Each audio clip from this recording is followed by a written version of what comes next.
Alright, this is made up of wires, and we are decompiling Castlevania Symphony of the Night. There's been a lot of interesting things happening in the past few days. I talked a little bit about it yesterday as well, but we have some new overlays that are being worked on and some new tooling for starting overlays and finding matches for duplicate functions in those overlays.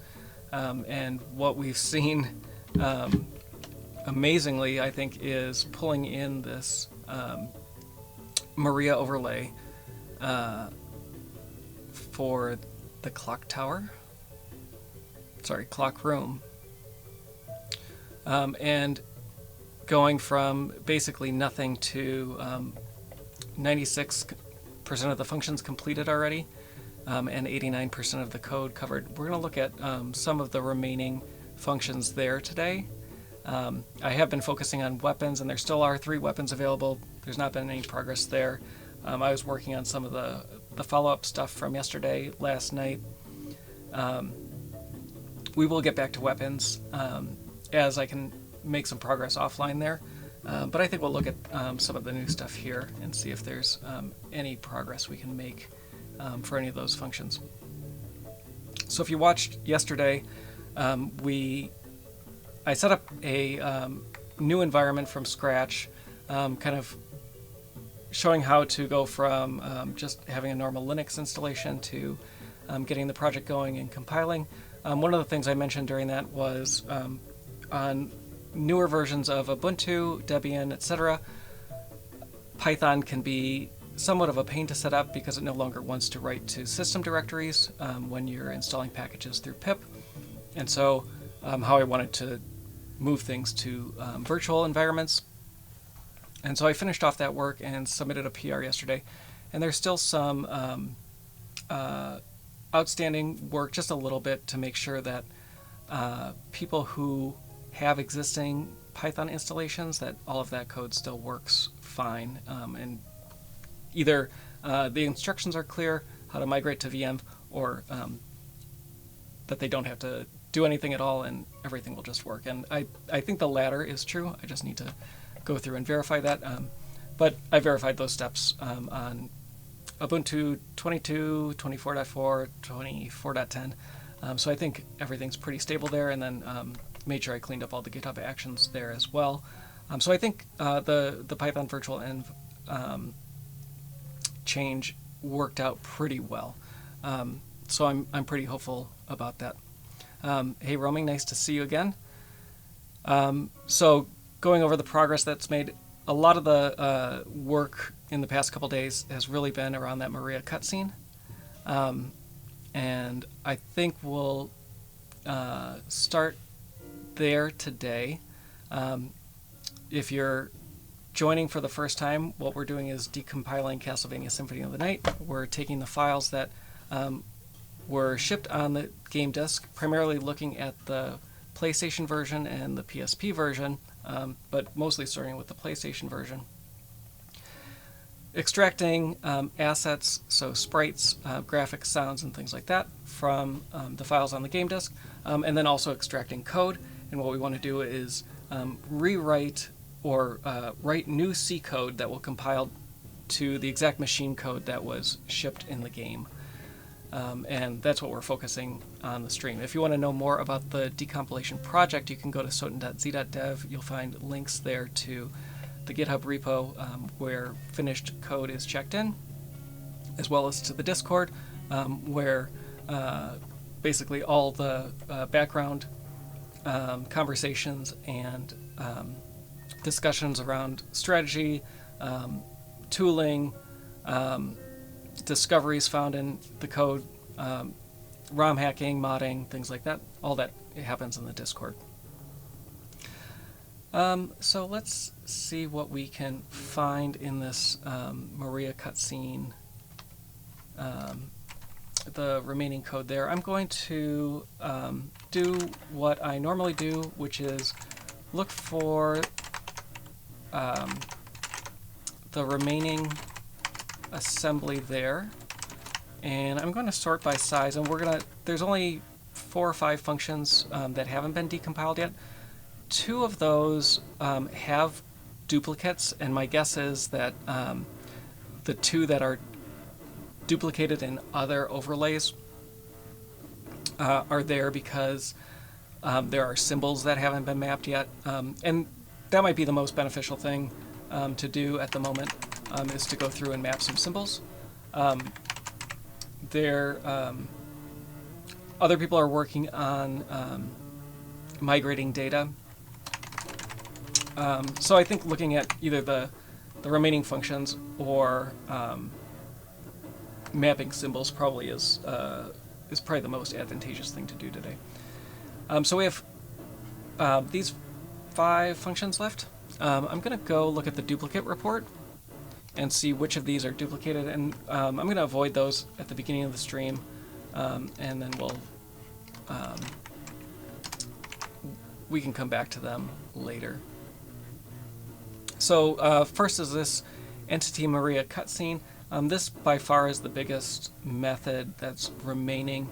It's probably out of scope for an hour-and-a-half stream. If that's the only one that's worth looking at, we can definitely look at it. Usually those are a few hundred lines of C, and it's probably the primary state machine for this cutscene. The next one is this unnamed function at offset, which is right around the size that I think is good for a stream. I'm just looking for the rest of these. So there's this one that's a non-matching, or a matching duplicate.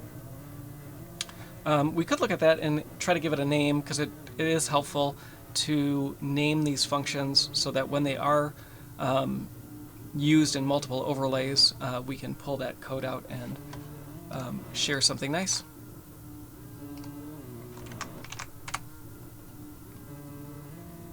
I see. So Biz Murphy's mentioning that many of them have the same structure, but not necessarily the same logic. And so the way the duplicate finder works is by doing some normalization on the assembly, and then doing Levenshtein distance between 2 different functions, which is basically the edit distance. How many edits do you need to transform one function into another? And based on the size of the function and the granularity of this similarity, you can have 50 to 60 edits and still have be within the tolerance for this 100% match. So yeah, they might not be exactly the same, but they're also, if they're that similar, they might not be interesting to do on the stream as well. So I think we'll look at this one. It's about 18K of assembly, which depending on what is going on, it may be possible to get done in this stream. So let's pull that one out and see what the context is, and if we can figure something out there. So I'm gonna open the C file first. There's been a lot of movement in this overlay in the last couple days, so I'm actually not sure what I'm going to find. So we are just a function in here. The other functions that have been are duplicates of other overlays. So that doesn't. We can look at where these are used in some of the other Maria cutscenes to get a general sense of how this would be structured elsewhere. But let's jump into the assembly and see what we can find there. One thing that I have been meaning to do as well, the duplicate report right now is set as a threshold of 90% for matches. in some cases, I do think there is value in lowering that threshold to find other functions that are further away, but also may give hints for the function that's currently being decompiled. Biz Murphy, who's in chat, always nice to have you. He was mentioning that he has some gold that he's not been sharing, where he is finding some of these duplicates and tooling for symbol mapping and other things like that, that hopefully he can... I don't know what your plan is there, but it sounds interesting and sounds like a nice tool to have. Okay, so what am I looking at here? We're looking at Maria non-matching, and then what am I missing? Got it.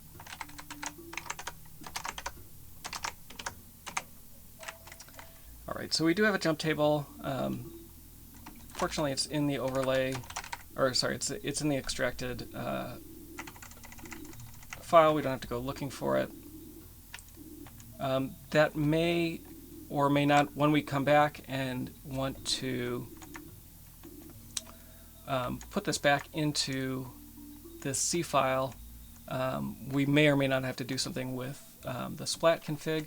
Not too much code here, so this is not bad. I'm going to copy this off screen, and then we'll start in decomp.me. I mentioned it last time. There are symbols that I'm not necessarily going to have in my context, and my context is probably still broken from some of the other work that I was doing in weapons, where I have some macros that the decompiler doesn't like. I'm going to start with the PlayStation version. I have not looked at the PSP version of this at all, so I don't know how helpful or not that'll be. But we'll start here and see. I do think there was some discussion on what should happen next. I kind of missed that, was off by a couple hours getting back to that conversation. I would like to see, I think, more of the PSP integration and getting some of our existing overlays to be PSP compatible as well. It does seem like we found kind of repeatedly the PSP versions of many of these are more correct than what we get from the GCC decompilations. The GCC, because it's optimized, it's more liberal in what it will accept as being the same code. All right, so there are, I do need to fix my context.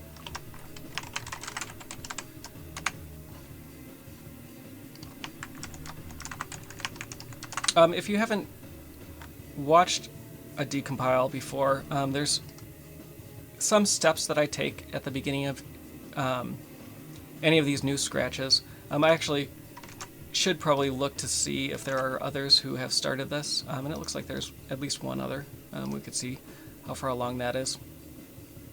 Pretty far along. So we might reference that if we run into any issues along the way. So what I like to do is, after getting a initial disassembly, go through and clean up as many of the warnings and errors as possible, and start from as clean of a mechanical decompile as possible, and then kind of move on from there. And I'll kind of narrate as I'm going through each of those steps. Yeah, PS1 and PSP are both MIPS. There are, I'm not sure if, I haven't looked into it closely. I know Biz Murphy has looked into it definitely deeper than I have. I know things like assign, extend, high instructions. I don't ever see those appear, and maybe they're not instructions on the PlayStation 1. But when converting from 16 to 32-bit values. Those are all over the place in the PSP version. It may have to do with the optimizer as well. So 90-ish% of the instructions map between the two. The compilers are different, and that's where you see the biggest difference. And the optimization level is different as well.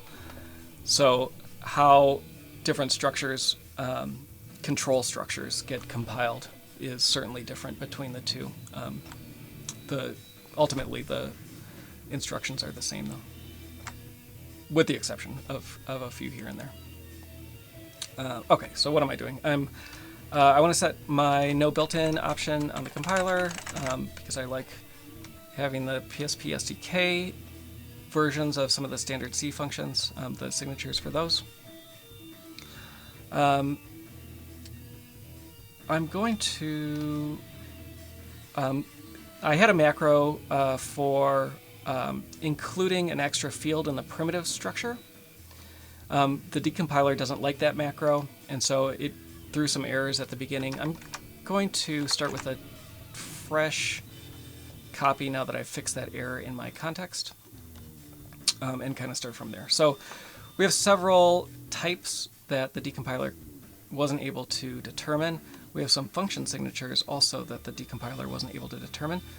So we're going to go through and figure some of those out by referencing existing code, or I'm surprised that one's not in there, or looking at data, or how it's used in the code and trying to figure that out as well. So first is this animate entity.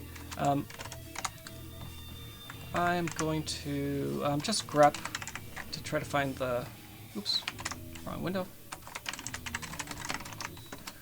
to find where that might be. It's not in a standard header. So I want one of the declarations for it. It does look like there is some cases where the prototype is missing. So we should be aware of that. Otherwise, this looks like the standard signature that we should be using.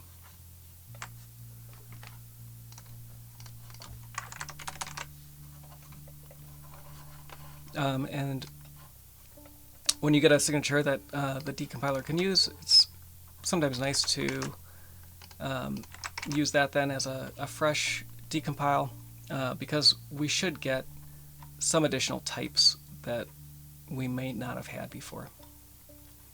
And then the next one is this play sound effects volume pan. That is going to be, so here we've mapped a symbol to a field in a struct. But that this particular field, which is a function pointer, is going to be accessed through that struct. But we can find what this signature is and add it to the context, which should give us a few more data types along the way. That one will be in the includes.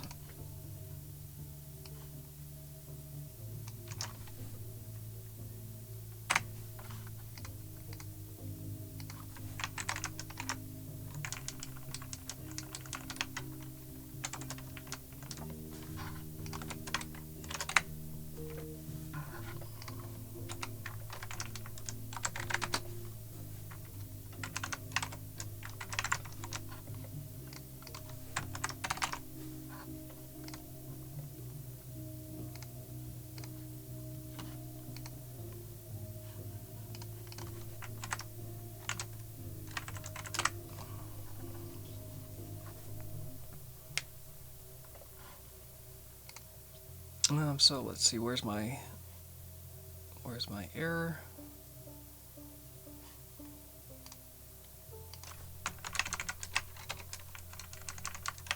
Oops. Put my star in the right place.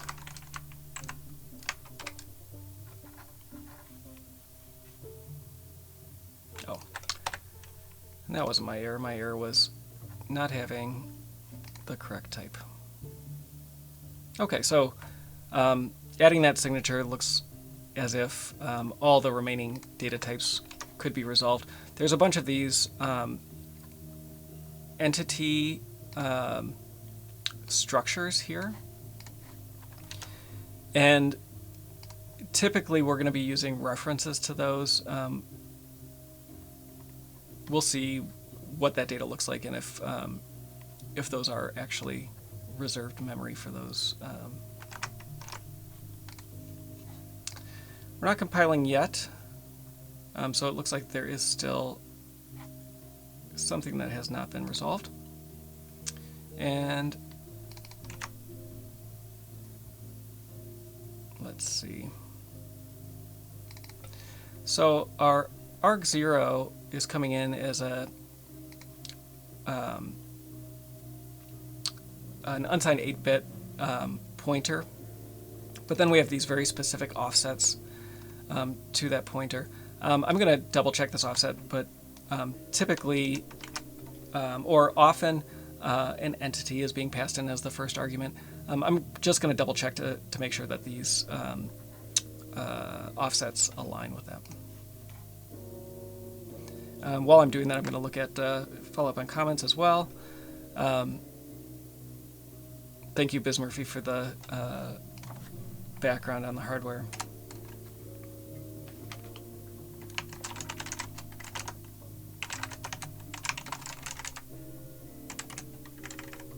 So I'm looking at what offsets the decompiler pulled in. So 2C is being used. Let's look at anywhere arg0 is being used and see. So 54, 56, etc. This is a typical state machine where I'm expecting that the offset 2C is either going to be the step or step S field. And if it's one of those two fields, we almost certainly have an entity that we're dealing with. So let's go back and look at entity and see what offset 2C is. Yeah, it's the step. So we have an entity that this function is taking.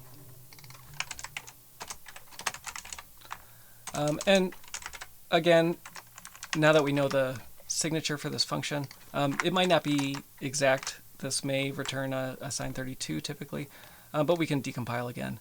And we should have all those fields resolved now and don't have to do that work ourselves. And that gives us a pretty good starting point, 84%. If there's any questions along the way, please feel free to post them in chat or comments or whatever you'd like, and I'm happy to try to address those as they come in. We saw a bunch of warnings about arguments to animate entity. That was one that I didn't previously have in my context. So usually I'll pull that signature in and try to resolve those as best as possible.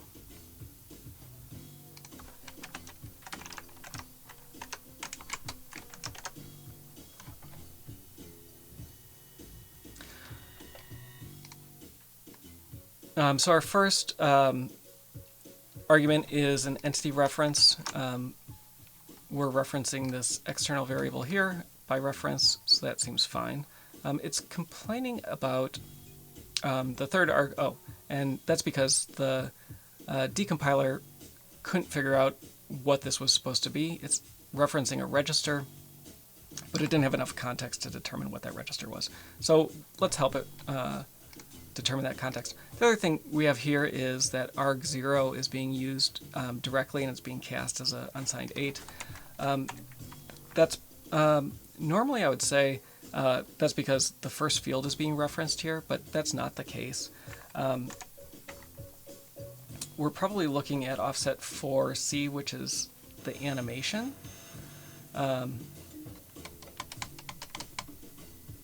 Let's dig into that. Yeah, I'm not sure that. So Bismurphy saying, am I sure that I have the right signature? No, I might not. Let's look specifically in the boss overlay.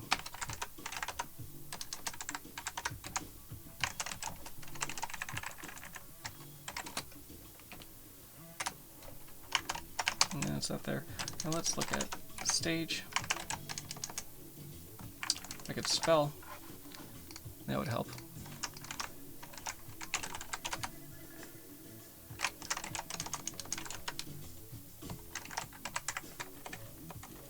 I took that signature from...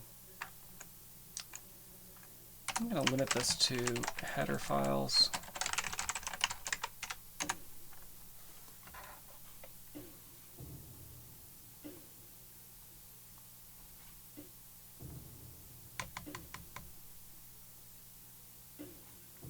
So it looks like this is the signature that I want.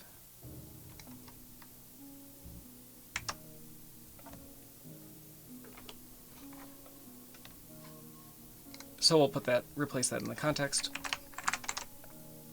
and then get a fresh decompile again.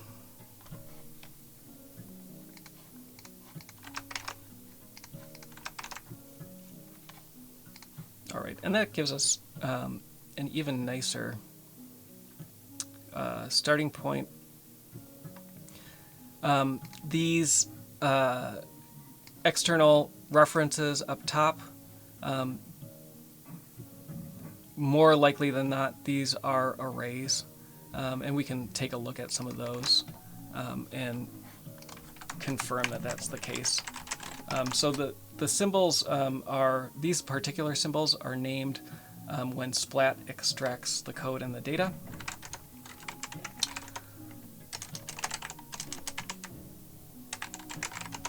Based on their addresses.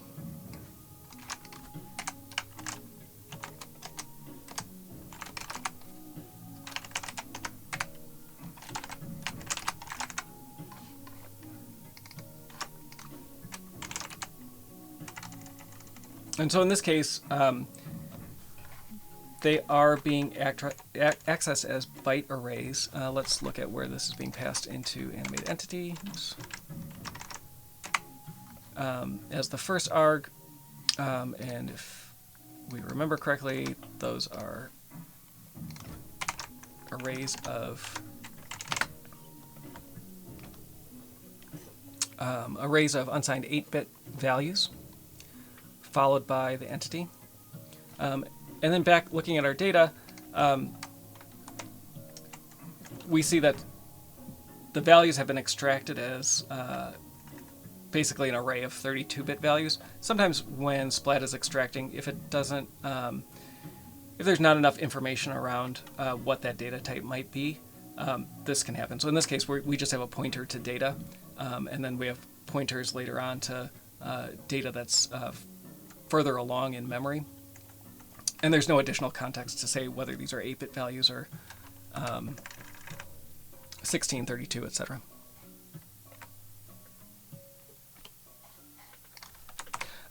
Yeah, so Bismurphy's pointing out that I grabbed a signature from the Saturn version of the game. That is one of the things that I'd like to do as well. There's been so we do have some work in place for the Saturn version of the game.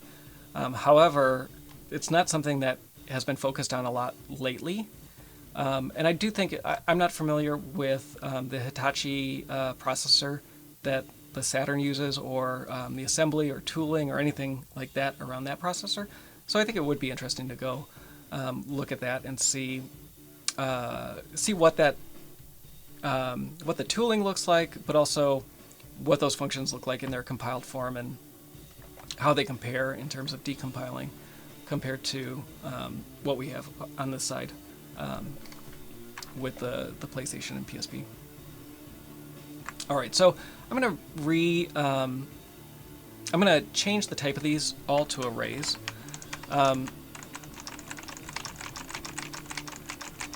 And I am gonna go through probably and decompile this one last time. I'm going to check the cutscenes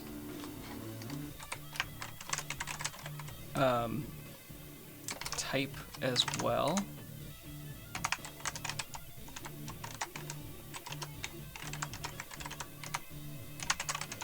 Where is this defined? Okay, so it's a unsigned 32. That I'd like in my context. And I'll check this. We have one more type that's the decompiler decided was an unsigned 16. I just want to make sure that that agrees with some of the other code. And it looks like there's a conflict between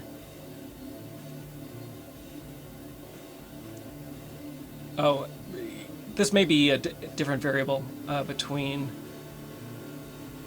st0 and np3. When I say different variable, I mean they're at the same offset in memory, but they may or may not be being used for different purposes. It's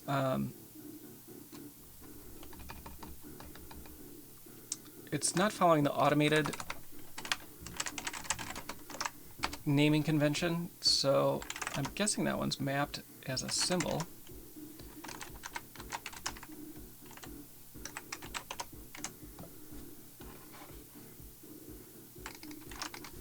So let's take a look at that. It's interesting that it's mapped as a symbol, so it is being reused somewhere else, but then when we have the other stage code that may be reusing it, we're using it as two different types.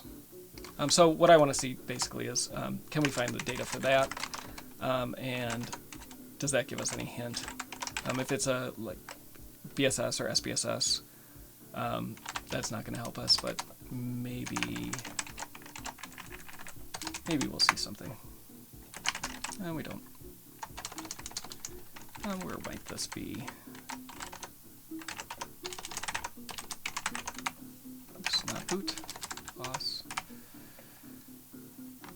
Okay, so it is. Oh, it has been pulled out already. Great.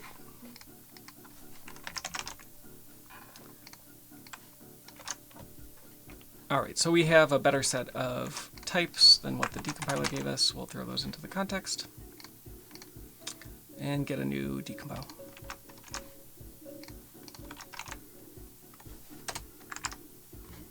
And we're still about 92%, which is okay, but we're compiling cleanly now, which helps. So the next, so that was a long, a long road to getting a clean compile, and there's still some things that I like to clean up before continuing. The default arg is arg0. When they're entities, it's nice to call them self and treat them like methods on an entity object. There are several casts that we can get rid of, but I think that there is possibly some other cleanup. So these GAPI calls, these are accessed through structs. And this one I don't have in my context, so that may be a newly named field. I'm going to go back to the terminal and see if that's in there, and it is. So that's a revision to the game API that I don't have yet.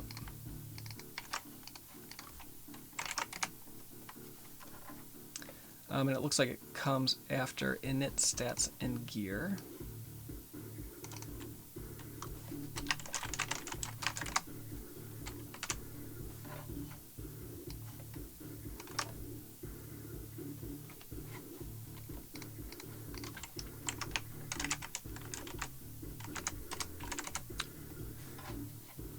Nice to see a bunch of these getting names.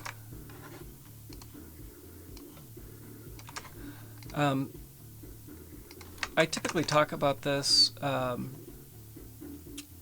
in earlier videos, but the context acts like a header file for the decompiler, and when we're compiling now, here as well. This is so Biz Murphy says SOTN's form of fake object-oriented programming is super interesting. This is actually a pretty common way to do object-oriented-esque programming in C.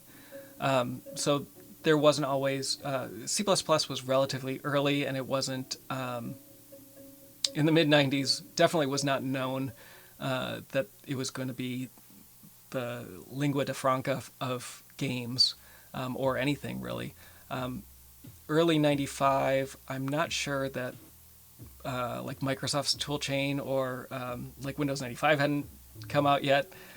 So was like the Win32 API, was that largely C++? I don't recall specifically. But you had a bunch of object-oriented C-like languages, Objective-C, C++, coming up at the time, and which one was going to win out wasn't clear. So in this case, Sony decided to use a pure C toolchain, which had a lot of relatively mature infrastructure around it. And so taking object-oriented concepts and applying them in C probably made the most sense at the time. All right, so let's see. What am I doing? So we fixed the this field, added that. I want to go through and make sure that I catch all of those.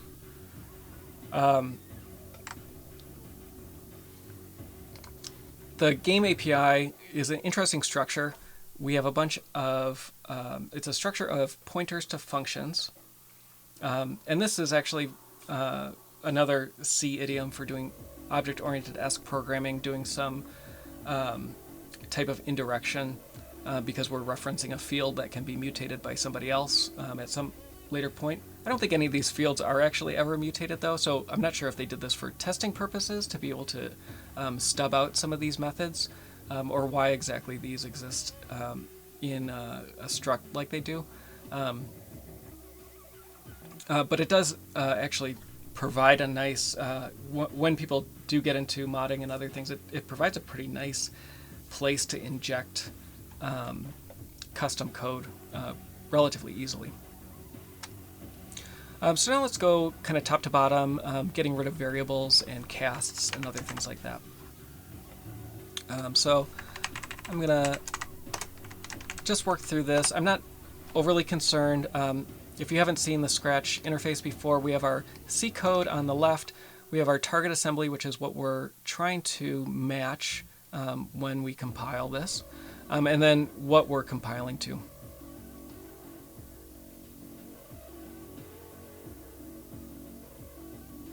And so when I say I'm not going to worry too much about what this match looks like yet, there's going to be certain things that change as the C code is cleaned up and as some of the idioms that are used are recognized. And so this will be changing in different ways that'll just kind of fall out. And I'm not overly concerned with it right now. We'll get into some of the minutia and details. This actually looks like a relatively straightforward and clean method. So I'm hopeful that this should go pretty smoothly. Obviously, somebody else was looking at this recently, and they ran into some other issues, and so maybe we'll run into some issues as well. So I took out this temporary variable. What we see with the decompiler is that it will inject a lot of temporary variables that are typically not necessary. Looking at the main switch control statement, if we're not falling through for any reason, I'm just going to replace any immediate returns with breaks. We see that here as well. When GCC comes through, it will look at something like this, which is a handful of instructions. We can look at it here. it is needs to load the value at this offset and then add and kind of store this value back. It's decided that, for reasons that I'm not quite sure, that it was important to consolidate all of the different call sites that have this same logic.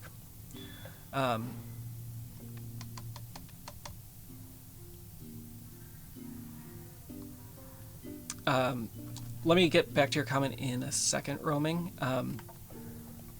And what I'm going to do is look at other places where this block 20 is being referred to, and most of the time, or if not all the time, we can replace that. I'm going to first change this to a plus plus, because that's what is usually used.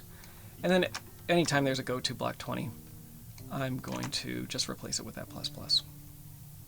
And we already see some of that falling out. And that was only one. So the GCC compiler went through and said, "Oh, what instructions do I have duplicated?" It found this it found this increment of this one field, and decided that that was important enough that it would rather branch to that common function than do the increment. Those are crazy things. We see this here as well. Case statements. In this case, pun not intended, but I would have intended it if I would have thought of it.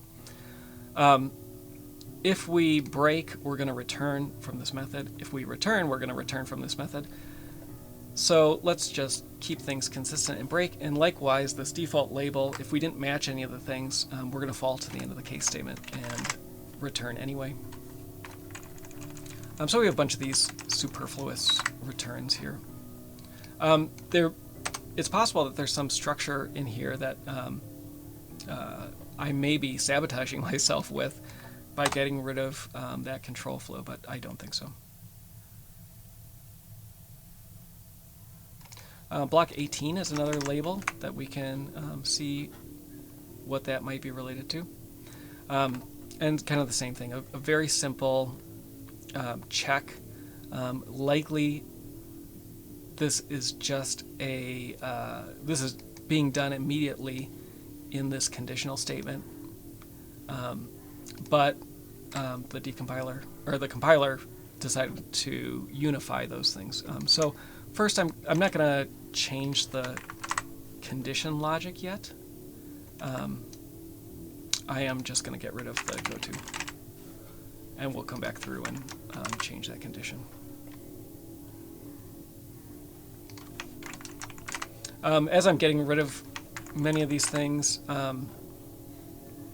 we are getting closer to match, and it looks like this should match pretty quickly. If these were getting further away, I might look at them a little more closely to try to determine whether or not this is kind of an interesting. Oh, no, they do have it.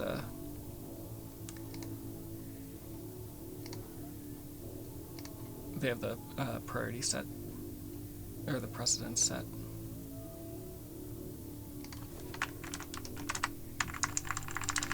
So I was saying, if removing these is getting me further and further away every time I do it, I'd probably look a little more closely at the assembly and try to determine whether or not I think it's still a good change to make. All right, so we're at 98%, which is pretty good.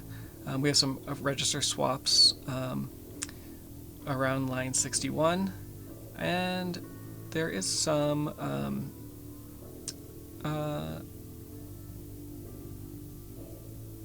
logic that's a little different. So the original is doing a sign less than or equal, and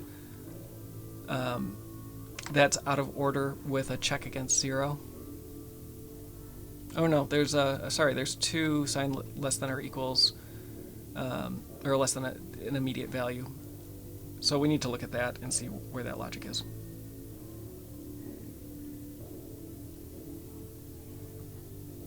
All right, so I would.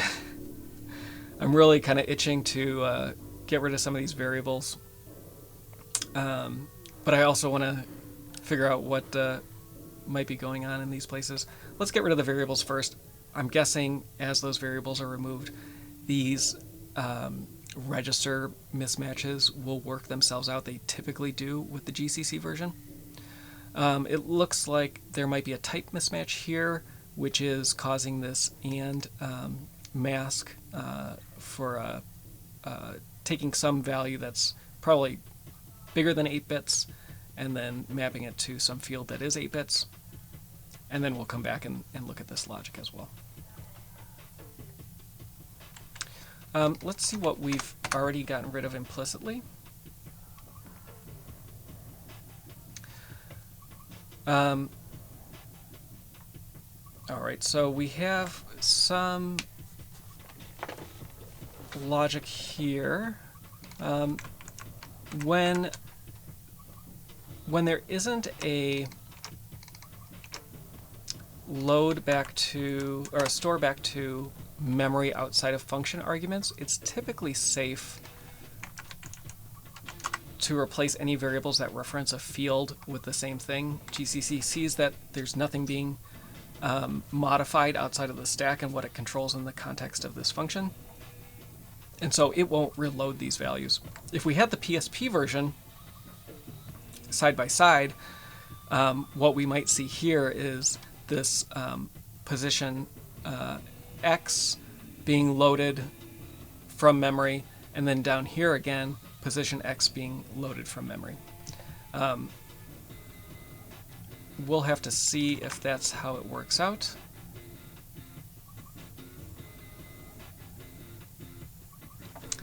This var A2 values, so this looks like we're trying to determine whether we're 78 hex pixels away from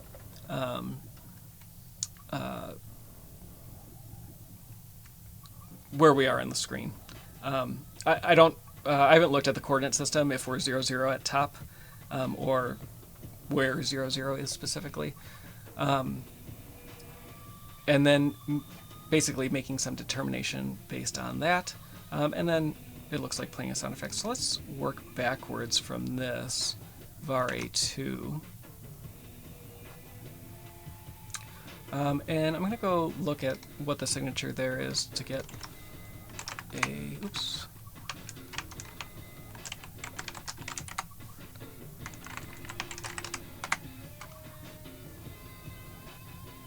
So this looks like the pan argument. I'm implying or inferring from that this is where, how far left or right this sound effect should play on the speakers. So we'll call var A2 pan, which hopefully will help us reason about this other stuff.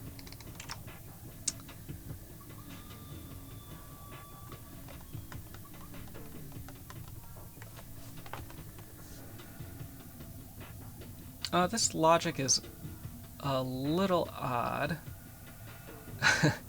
var v0 underscore 2 equals -8 less than 9. I would hope that -8 is less than 9.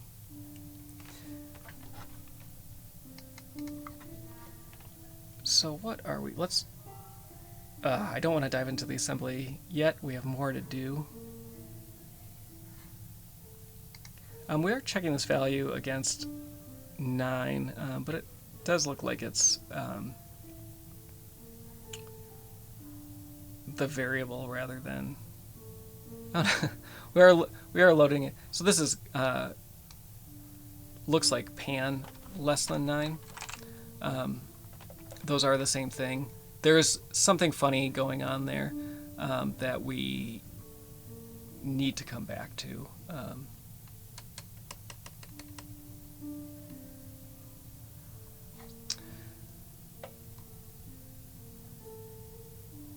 Oh, this, I see.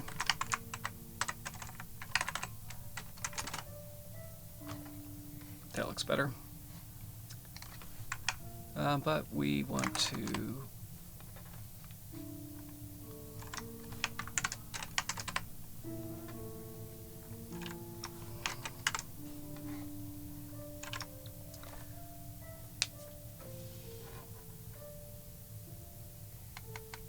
branch not equal to 0. So we're doing the correct logic, but we're branching on the inverse.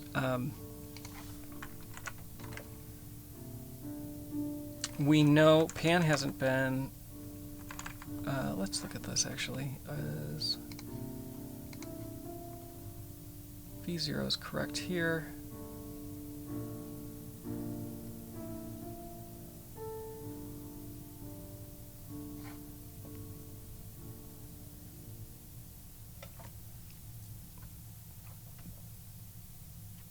This is somewhat of an odd, yeah, this is never being used.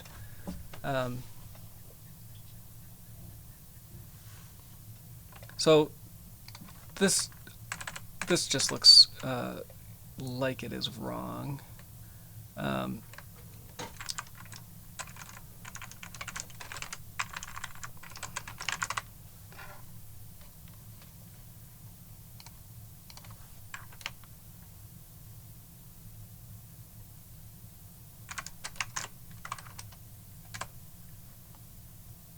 All right, so interesting mistake by the decompiler. Those seemed relatively straightforward. That happens sometimes, that's okay. So here we have this temp v0. That likely can it go away? Yes, it probably can. We can change pan. Let's see if this ends up working out. So we're going to say if the pan is less than 0, we're going to set it this way. Basically changing what our offset is. And then we can shift the pan afterwards. And that looks like it works out as well. There are some register differences here as well, and so we'll have to see if that makes a difference. Looking at this this condition up here, we're setting a temporary value just to compare it to two different values. So most of this can go away.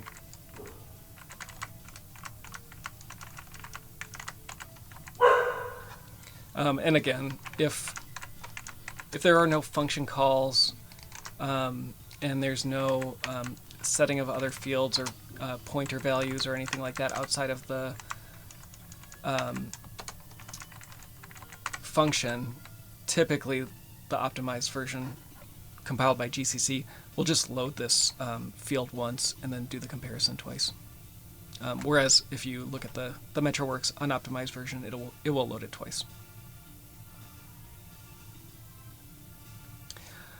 Will line 114 if pan is greater than, or sorry, line 118 if it's greater than 8, will it result in the same assembly? That's fun to try. It does.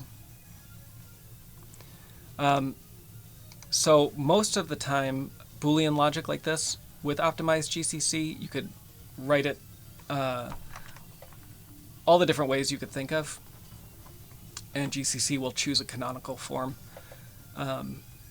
MetroWorks, on the other hand, won't, and so it's probably worth going back and looking at the MetroWorks version of this to determine whether or not, or how these statements are written. All right, so we have register swaps that we need to figure out. Still have them up above as well. I'm going to just see how many of these we got rid of at the top. Oh, I will post this. If you want to follow more closely along, I'll post the scratch in chat. I always mean to do that. Feel free to fork this, edit, follow along, chart your own adventure, whatever you want to do.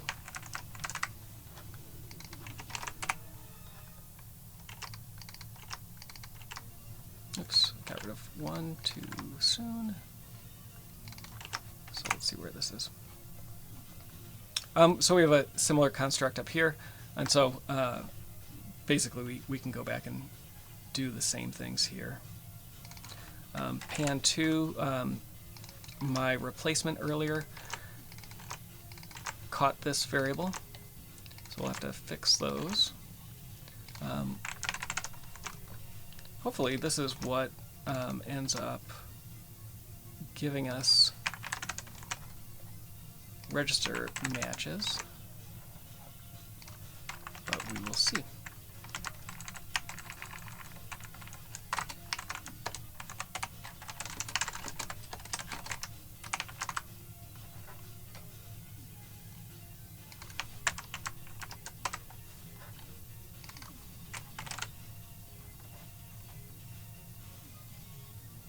Let me look at what pan is. It's a sine 32.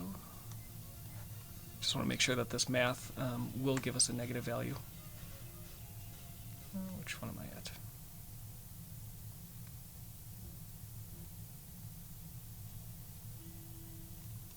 I lost my place. There we go. So we have a similar similar construction here.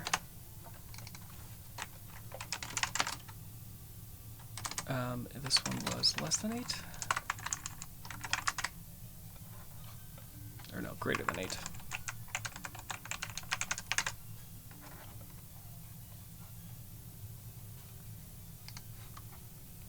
So that does look like it fixed some registers along the way. We still have some issues up here on line 59. And this is another variable that's not necessary. And that did it. That was our last one. No, it's not. 105.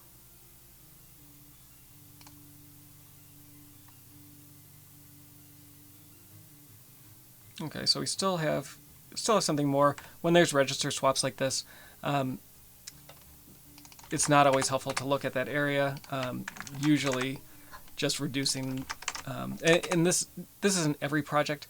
This is specifically how SOTN was written. It may apply. This may be a common Konami style. I haven't looked at like the Metal Gear Solid or anything like that decomps to see what those look like. But at least on this, they tend to be very frugal with variables.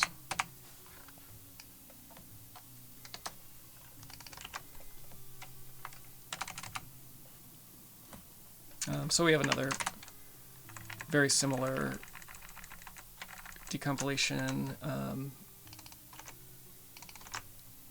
difference down here.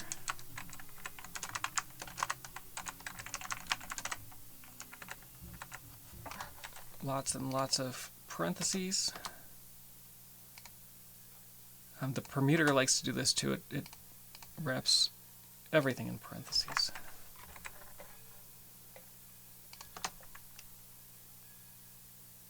All right, we still have register mismatches, and I think we're out of variables to get rid of.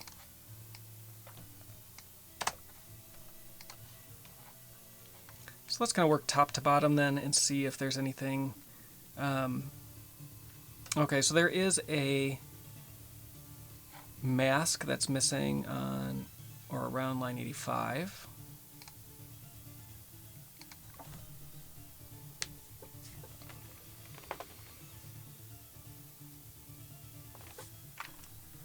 So the animate entity, this is something that I see on MetroWorks quite a bit.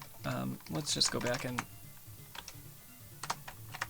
look at that function signature one more time.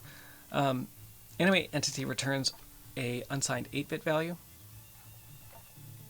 I actually brought this up in the PSP chat in the SOTN Decomp Discord yesterday. A lot of times when we see standalone unsigned 8-bit values, and they're not explicitly referring to something like a color, which is going to have a range of 0 to 255, or some other numeric value. My current theory is that these should be bools instead. And then when we see Boolean values that are marked as such, used in conditional statements, that these are almost always not direct comparisons against 0. And I said that hoping that this would clear up this this unnecessary mask, but in this case it didn't clear it up. So let's see what we're doing here. So we're taking the return value and comparing it, masking it as a byte, and then branching if not equal to 0.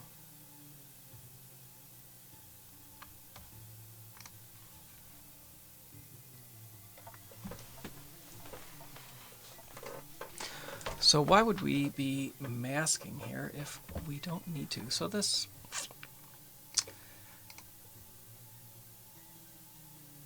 are we jumping to the same place? We are jumping to the same place.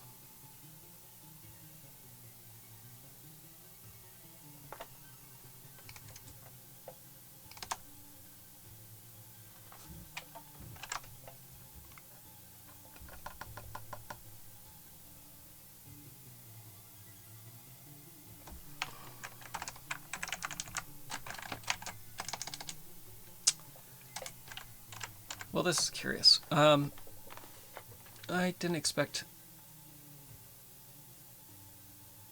the mask to be necessary.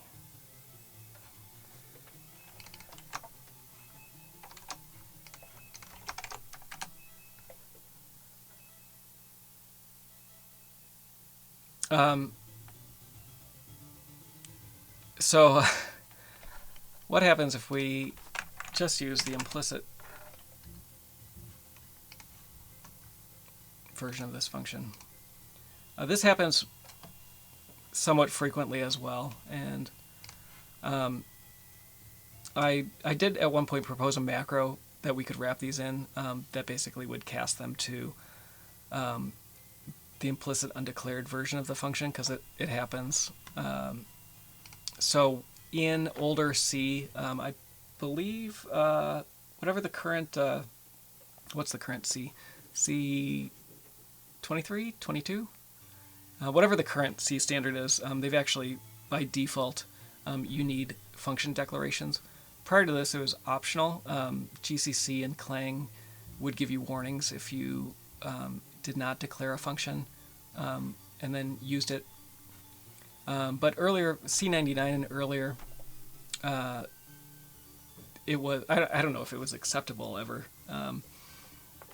But you could, if you didn't have a function declaration, the signature of the function was returning a signed 32-bit value or an int, and all arguments were 32-bit or platform int sized values, and pointers are platform size int values.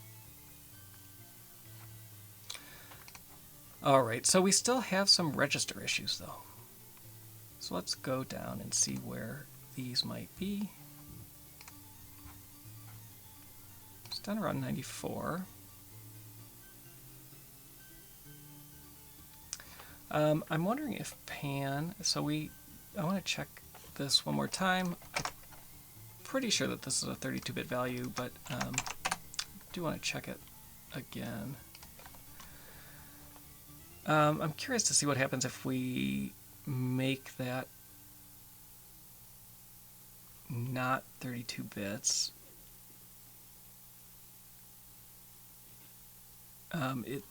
There may be other masking and related things happening. What's curious is that basically the same register issue is happening at the same place down below.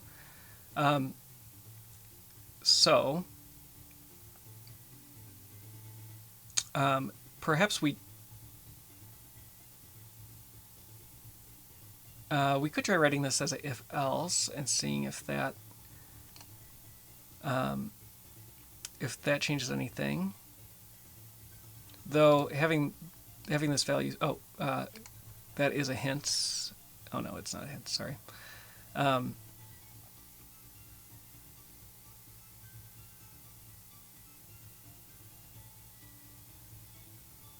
I'm gonna try two things, and we'll see if either of them have any effect. First, I'm gonna try. No, I can't do the shift early because we're checking that value. I will. I can't do that either. We need that value now. We could check the position here. Let's try that. So if the position is less than 78, we'll do one branch, otherwise we'll do the other. 78 hex.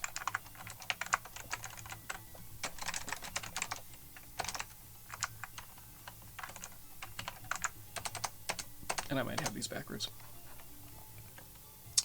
No, it doesn't like that.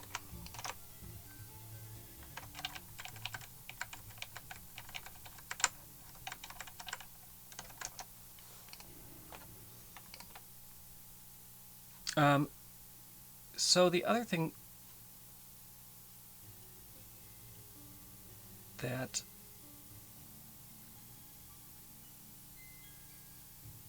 it's possible that this is a separate variable. And I usually like to get rid of as many variables as possible, but sometimes it is necessary.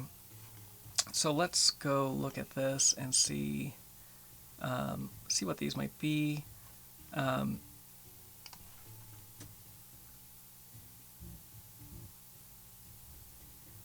going to start with assign 32 for this. And we can adjust if necessary.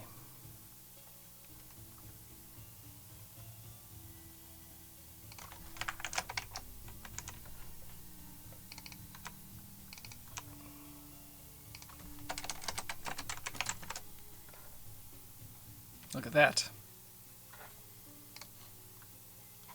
I love it when a plan comes together.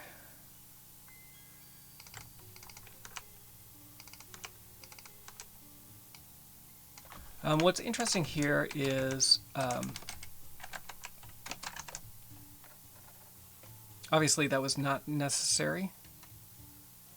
If we had the PSP version, that might have been easier to debug. But it looks like we now have a match. I am going to pull this over and we can try to build it with the rest of the code. The jump table that's in the middle of this, or the jump table that's moved into RO data, may cause some issues here based on the other things that are in this file, but we'll see if it works out.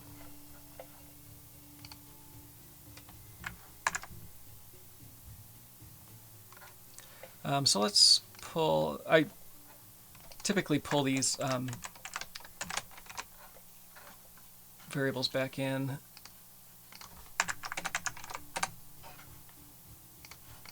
Because I don't need them in the context any longer because I'm not using the decompiler.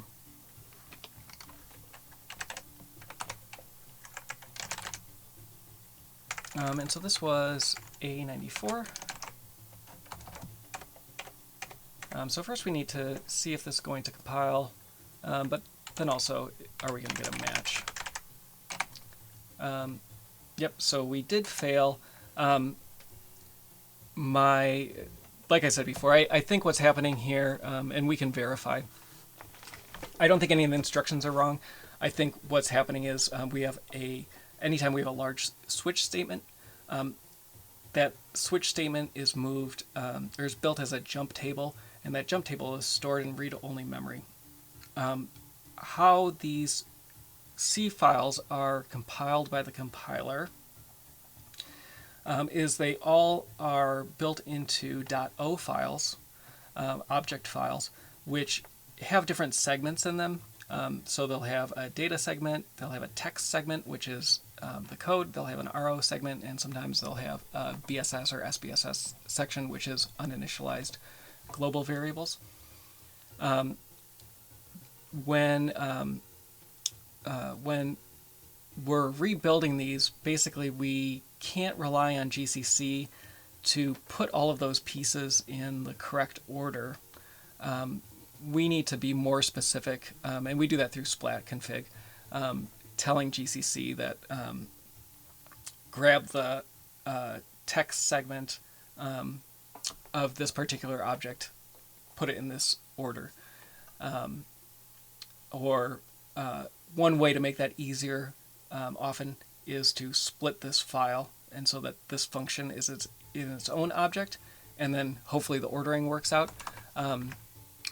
We can do kind of both those options. We'll see which one works out. I'd prefer to keep it here and just fix the ordering through splat config, but if we have to pull it out into a separate file, that works as well. So let's open up the config here. I haven't looked at this config at all, so I'm not going to be super familiar with it. This is Bomar. I haven't asked, and Biz Murphy's on the chat. He might know the difference here, but why are these splat configs named with this 2-letter prefix based on their path, as opposed to like mapping the source directory or other things like that? That might have some interesting historical background. So I want to see where this AF... There's two things I want to look at before I get move forward. Where did this jump table live originally? So where in RO data was it? I can do a diff here as well. My diff alias for overlays doesn't look at boss files yet.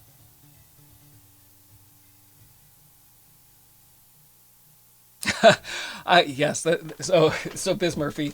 I always forget to, I need a shortcut key for this, but I do like my my party, one of these party reactions that screen sharing gives me. Having a voice line queued up would be nice as well. All right, so let's look at the assembly. Is that open still? I don't. I want to see what the offsets are for the jump table versus the code, and then compare those offsets with what's currently in the splat config. This, when I've started looking at decompiling these jump table functions, I think my progression on this particular project was start with the tooling, because it was something that I understood. It was ISO 9660 extraction. So that was a place that I had spent a lot of time previously. I could contribute there. I wanted to just get the project set up, and that's what I needed to get the project set up. And then it was look at functions that don't have jump tables, because you could just copy and paste the ASM. You didn't have to find, in a lot of our other overlays, jump tables were being stored separately, or they were extracted to separate places. In this case, it's nice. Many of the weapons have this as well. And I haven't looked into what magic config splat has to be able to do this, but we have the jump table right here next to the function. That makes it much easier. You don't have to go searching around for other data. So what I see here is that we have at offset AA70 our RO data for this jump table, and then our function here is at CA94. So then after you get through decompiling with no jump tables, you kind of learn, okay, here's how jump tables work. And the wiki, as well as I think kind of the easy thing to do here, is to split this function at offset, or split this file at offset CA94. And then I can map the jump table at AA70 on that new file. But if we're smart enough, which I don't purport to be, we may be able to do this by keeping the jump table here and keeping this function in the same file. Because we have these other include ASMs, that might not be possible yet, but we'll see. We'll see. All right, so I've already forgotten. At AA70, I want to map RO data. So we are, this segment of RO data is already mapped here. I'm going to try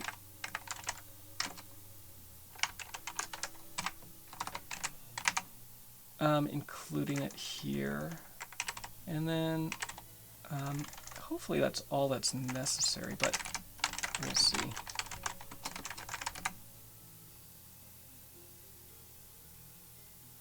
No. All right, so to get a clean build, I'm going to do this for the sake of the build and the stream, but I'll probably go back and try to avoid splitting this if possible. I am going to split it, and so we'll split it at offset CA94, which is where our function is.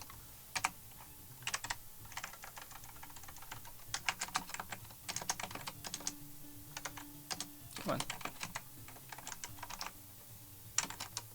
on. By not giving it a name, I'll need to create a file called ca94.c. And then I'm going to map that AA70 offset to CA94 as well. And I think that's all we need right now. So I'll create a new C file, and I'm gonna rely on a lot of the headers that are already there. We'll come back though, and hopefully we can get these both in the same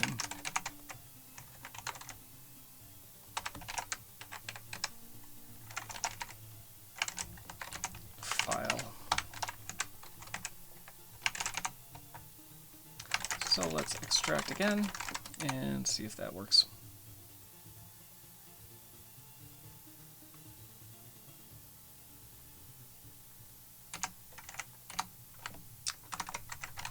I need to get rid of my code, and yeah, that worked. So that's splitting the files like that is typically the easiest way to get a match, and basically we're just adding more entries into the linker script saying, hey, go to this file and get the RO data from the ca94.o object, get the text data from the ca94.o object, and then that linker script will kind of rebuild that object in the correct order.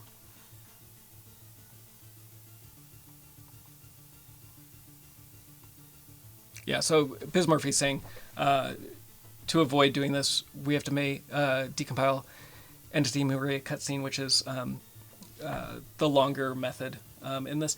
It didn't seem well. We can come back to that if nobody's touched it tomorrow and look at that one as well. So there's more stuff to do. There's I have to go through and clean up a lot of the constants.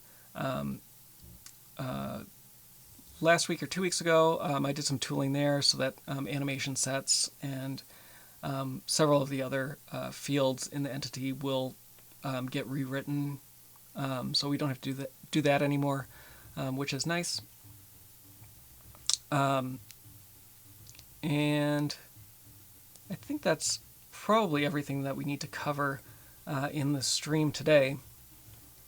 So we were at 5 of these functions left.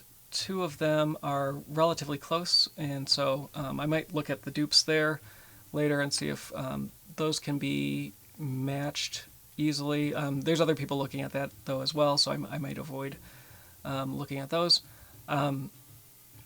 So the rest of the time I'll spend on decomp today. We'll be finishing up the Python virtual env changes, just making sure that those work with existing repos or what the documentation needs to be to get people updated. And then probably going back and I might look at your scratch roaming and see what progress that you've made on weapon 17, and then looking at the weapon 30, the 2 functions in weapon 30, and seeing if there's anything that could be done there. So we are decompiling Castlevania Symphony of the Night. So Sozu, Biz Murphy, and others have really done a lot of work to automate the matching of these new overlays, and it's amazing. Thinking back like 3 months ago, 2 months ago, when we were matching several of the stage functions and deduplicating a lot of that code, compared to today when a new overlay can come in and be plus 90% matched.